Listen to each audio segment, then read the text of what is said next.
it's Jasmine and welcome to Destination Dining, a series where I recreate dishes inspired by destinations I've traveled to all around the world. Right now, we are taking our taste buds to London, and chicken ruby is the dish that you'll see on nearly every single table when you're at Dishoom. We are not making any guesses here. This recipe comes directly from Dishoom's very own cookbook that I got on our latest trip to London at their Canary Wharf location. So without further ado, let's get started. I've got all my ingredients over here. My pan is warming up. Let's go ahead and add our vegetable oil. While that is heating up, I'm gonna take my favorite garlic mincer tool over here, put in a few cloves. I will link this in the description below, but it's pretty much like a garlic Hot Wheels. And you literally just roll it. All minced up. Let's go ahead and put in the oil. Perfect.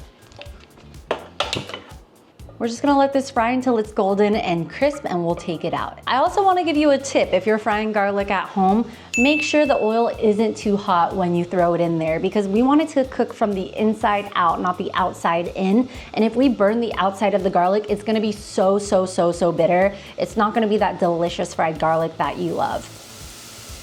Our garlic looks amazing. Let's take it out before it burns. I'm just gonna transfer it to a paper-lined plate. Doesn't it smell so good? Oh my God, yeah. Beautiful. Look at this fried garlic. Do you want a piece, babe? I'm gonna cool down my oil just a little bit before I add in my garlic and ginger paste because this has moisture. We don't want us to be splashed at. Just draining it. I'm gonna move my garlic to the back. Also, shout out to Caraway. Caraway sent me these beautiful pans. I know there's like a million pans out there. Their shtick is that the owner, Jordan, he was once cooking, he was using a Teflon pan, he overheated it and then got Teflon flu. So he made cookware that is safe for cooking and safe to be using and ingesting, and it's ceramic. That's their thing. Wow, I don't even know what Teflon flu is, but I've heard of getting sick from it. Yeah, let's bring in some of our spices. We have here black cardamom, cinnamon, bay leaves, and green cardamom pods. We're gonna throw into our oil and we're gonna let that toast for just a minute. Toasting this in the garlic oil, like I wish you could smell the kitchen right now. I mean, if you're making this, you know how it smells. Let's go ahead and add in our ginger garlic paste. Oh, it smells so good. We want it to brown, but we don't want it to burn. One of the beauties of Indian food, I think, is how much love goes into a dish. Like sometimes you might just receive the dish at the table and you're like, okay, it's just sauce and with rice, easy. But the amount of ingredients that go in there to make that super powerful flavor, it's beautiful. It's like poetry in a bowl. This is looking beautiful. It's at a level of brown that I think is good to move on. Now let's go ahead and add our blended tomatoes. I'm actually using tinned tomatoes. You can totally use fresh tomatoes. I just find that a tinned tomato has that brightness, that acidity that I really love. We're also gonna toss in our salt and our Kashmiri chili powder. Let's get that all stirred in. And we're just gonna let this simmer for 30 minutes until it's reduced by about half. And remember to stir so it doesn't burn on the bottom. Okay, now I want to talk about chicken ruby. So that is Dishoom's name for their take on butter chicken. Guys, it is so good. We actually didn't get the butter chicken the first time that we went to Dishoom. We tried a bunch of other dishes and we didn't get the chicken ruby because it's butter chicken. And I mean, we love butter chicken, but it's also pretty basic, right? But that means that I'm not above basic. Okay, it's still one of my favorite dishes of all time. It's so good. But we loved Dishoom so much that we went back again during our trip and we had to get the chicken ruby, and it is amazing. This recipe is part of a bigger dinner party series that I'm actually hosting at my house, and I do think this is a very approachable palette that my family could get around. Let's talk a little bit about the origins of this dish. So butter chicken was invented originally in Delhi in the 1950s in Moti Mahal, when leftover tandoori chicken was simmered with tomatoes, cream, spices, don't forget the butter. So this is Dishoom's take, them paying homage to the origins of this dish. And I gotta say, it's some of the best butter chicken I have ever had. It's so good. I feel like the way they prepare it, everything is so intentional. There's so much love that goes into each step. There's no shortcuts, which I really appreciate. Now, did I take some shortcuts here today? I did not.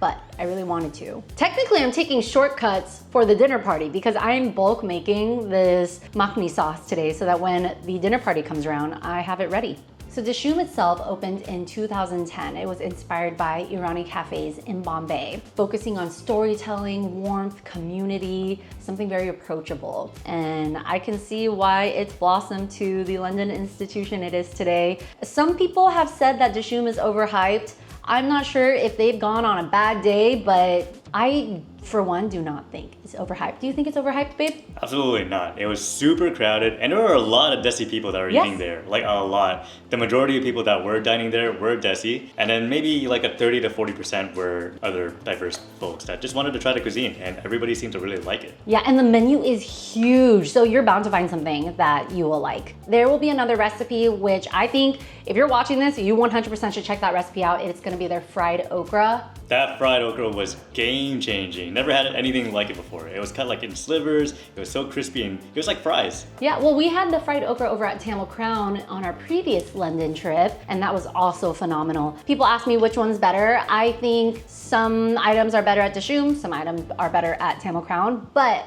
if we were to go back, we'd be going back to both locations. I feel like it's comparing In-N-Out to like, I don't know, The Habit or Five Guys. Like they're both so different, but they're both really good. Yeah, that was a really good comparison. Thank you. If you want more of their recipes from Dishoom, I'll throw the link to the cookbook in the description below. We'll come back after this has simmered for about 30 minutes and reduced by half. Beautiful, beautifully simmered, beautifully reduced. We're gonna add in our unsalted butter and we're gonna simmer for another 5 minutes. I cannot wait to taste this. Next, we're gonna add in our sugar, our honey. I have some spices over here. We have cumin, garam masala, and fenugreek, and some fresh dill. Our crispy garlic. Oh, beautiful, look at this. Amazing. Oh, I'm so excited. Let's go ahead and let this simmer in the back for an additional 15 minutes, and let's move on to the next step, marinating our chicken. I already have my chicken thighs cut up over here, and this is everything that's gonna be going into the marinade. We're gonna start with whole milk Indian style yogurt, our oil, lime juice, garlic. It does not say to put in this much garlic, but I'm always like, hey, what harm can more garlic do? Ginger, and our spices. We have salt, garam masala, Kashmiri chili, and cumin. Let's bring in our blender. We're using such a massive guy for a very little blend. All right. Gorgeously blended. I have my chicken over here. We're gonna pour it right on top. Let's get every last drip out of there. And let's mix it all up. We're gonna wanna get this evenly and thoroughly coated, and then we're gonna put it in the fridge to marinate for at least 6 hours, preferably overnight. If you have no time and your dinner party is in 1 hour, well, looks like you don't have a choice.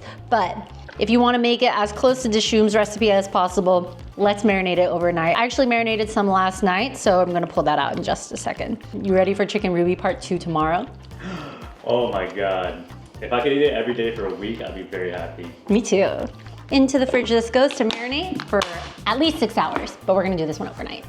I'm gonna bring the basket over here. Earlier I might have mentioned that we're not taking any shortcuts, but I lied. I'm sorry, okay? Sue me. Don't sue me, please don't sue me.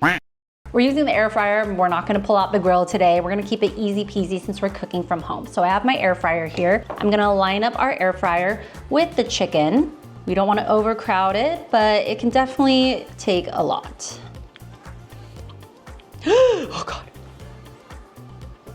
All right, that looks good. Let's brush on some melted butter. I'm so ready to eat. Are you?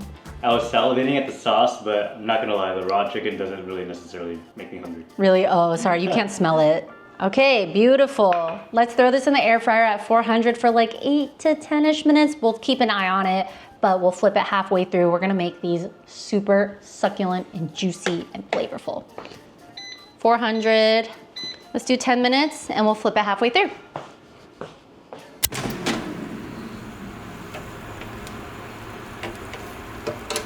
Let's pull out our air fryer here. The chicken looks great. The one thing we are missing without the grill element is the char. So I actually have my torch here and we are going to just char the chicken for that beautiful smoke. That smells so good. Doesn't it? Oh my god, that smells like a real grill. Right? You don't need too much, just enough to balance everything out. Oh yeah, look at that. Beautiful. All right, let's put it to the side. We're actually going to be making our rice before we assemble the curry. Now we all know that a very delicious dish that is served with rice has to be served with good rice. Bad rice can ruin a dish. All right, so I have my water boiling here as well as my rice that has already been properly prepared, washed a few times, as well as soaked in cold water for 1 hour. We're gonna throw it into our boiling water, throwing in some lime juice, as well as some salt. We're gonna stir gently and then boil for just 4 to 5 minutes, but we'll keep an eye out. We don't wanna overcook the rice. Our rice is cooked through. Let's go ahead and strain it. We're gonna return the rice to the pot, evenly spread it around. Let's top it with our butter, cover it with foil. Turning on the heat back to high for just 1 minute. All right, it's been a minute. Let's turn off the heat. We're gonna let this sit for 15 to 30 minutes. By that, I mean 15, because I'm ready to eat. I brought back the makni sauce. We have warmed it up in our pot here, and we're gonna bring in our grilled chicken. Just gonna throw it all in there, and our heavy cream. I have it on a very low heat. We're only gently simmering this for 10 minutes. It looks so good. How beautiful is this? It's not as much cream as I would have thought. I know, same. You know, George and I recently met some people who outright told us that they are not foodies and they don't care that much about food. And then we were like, oh yeah, sure, yeah, that makes sense. And then afterwards we went back to our hotel and we were like really thinking about that. Food is everything to me. If I have one bad meal, I am mad for the rest of the day. George can attest, like I'm cranky if I eat something not delicious. Yeah, it's like opposite hangry. Yeah. Like you ate and then you're really pissed about it. Yeah, it wasn't worth my energy. It wasn't worth the calories. It wasn't worth the space it took up in my stomach. It just wasn't worth it. So when I was told, like, this person had just said, I'll eat whatever, it just gets the job done, I need to eat. And I was like, food is more than Sustenance. Yeah, exactly. I don't know if it caught, but George just said, food is more than sustenance. And I fully agree. All right, let's gently simmer this for 10 minutes and it'll be my favorite part of any recipe, the assembly. I always mess that up. It's my second favorite part. My favorite part is eating. Obviously. I think that's, goes without saying. Yeah, you're right. We're gonna be very generous with our portion here since we are eating from home. Oh no, I already dripped. Ooh, man, that looks so good. It smells freaking crazy. Let's garnish with some cilantro. Some matchsticks. Matchsticks? Ginger matchsticks. Oh. And some pomegranate seeds. Doesn't it look like the real thing? That's beautiful. I remember having a bite with the pomegranate seeds and it was warm and it burst in my mouth and there was a beautiful sweetness that was just, encapsulating. And now for the rice. It's perfectly cooked and it smells so good because of the butter. Let's scoop this puppy up. That doesn't hurt to have a little bit of cilantro on top either.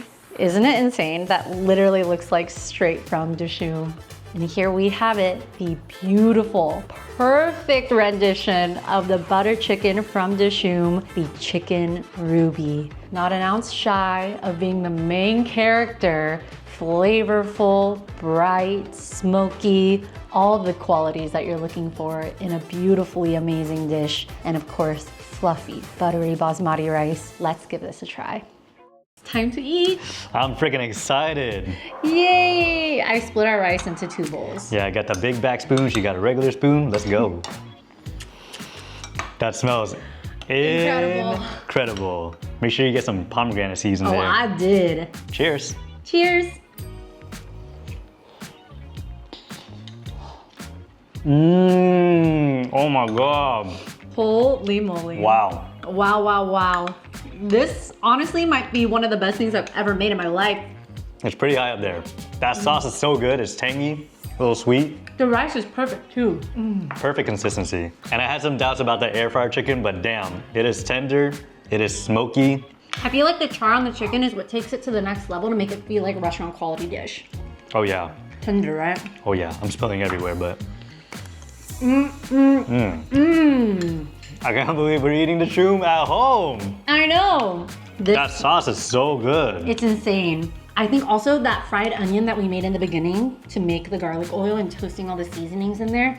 I just feel like everything played its role. It's like a team project where every single person on the team did something. I always wondered, like, when I'm eating butter chicken, what would it taste like if it had a little bit more tomato flavor? And I feel like that's what the Dishoom tastes like. I also think that using canned tomatoes really, really helps bring out the acidity, that tang. The brightness is really important. And the pomegranate, little burst of tart juice. Good job, babe. This is a 10 out of 10. I'm gonna whip this out at our dinner party. I already know it's gonna go away like. This is gonna be a huge hit. If you're craving Dishoom's chicken ruby, you have to make this. 10 out of 10? I think maybe even like 20,000 out of 10. I am on that same wavelength, babe. This or the biryani. Ugh, both. Dishoom's chicken biryani. I should make it. I should make it. Let's do it. It was so good. It was like my favorite thing we had from the first visit we went to for Dishoom. All right, guys, thanks so much for watching. I need your help. What recipe should we make next? Leave a random number in the comments below. I will check the page, and if it is a recipe and not a photo, we will consider it to make for the next video. But thanks so much for watching. Make sure to subscribe. Leave that comment in the section below. Give us a thumbs up, and don't forget to hit that notification bell. We will see you in the next one. Bye. See ya.